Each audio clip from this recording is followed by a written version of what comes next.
Hi! பெண்கள் அனைவருக்கும் இனிய மகளிர் தின நல்வாழ்த்துக்கள். Happy women's day.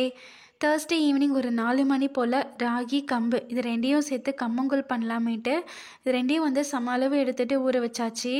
என்னுடைய ஹஸ்பண்ட் வீட்டுக்கு வரும்போது ஃப்ரைட் சிக்கன், மோமோஸ் வாங்கிட்டு வந்திருந்தாங்க. டேஸ்ட் ரொம்பவே நல்லா இருந்தது. கிட்டத்தட்ட ஒரு 5:30 மணி நேரம் நல்லாவே ஊறி இருந்துச்சு. நைட்டு ஒரு 9:30 மணி வாக்கில் அதை நல்லா கழுவி எடுத்துகிட்டு மிக்ஸி ஜாரில் போட்டு அரைச்சி எடுத்துக்கணும். அதுக்கப்புறமா 4½ கிளாஸ் அளவுக்கு தண்ணி எடுத்துக்கிட்டு அதை நல்லா சூடுபடுத்திக்கிட்டேன். தண்ணி நல்லா பபிள்ஸ் எல்லாம் வந்ததும் அரைச்சி வச்சிருந்ததை ஊற்றிட்டு நல்லா கிளறி விட்டுக்கணும்.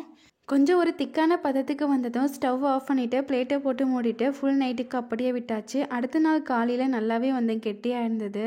நைட்டு வச்சுருந்த பழைய சாதம் மீதி இருந்தது. அது கூடவே கொஞ்சமாக தயார் பண்ணி வச்சுருந்த கம்மங்கூழ், தேவையான அளவு உப்பு, தண்ணி இது எல்லாத்தையும் சேர்த்து நல்லா கரைச்சி வச்சுக்கிட்டேன்.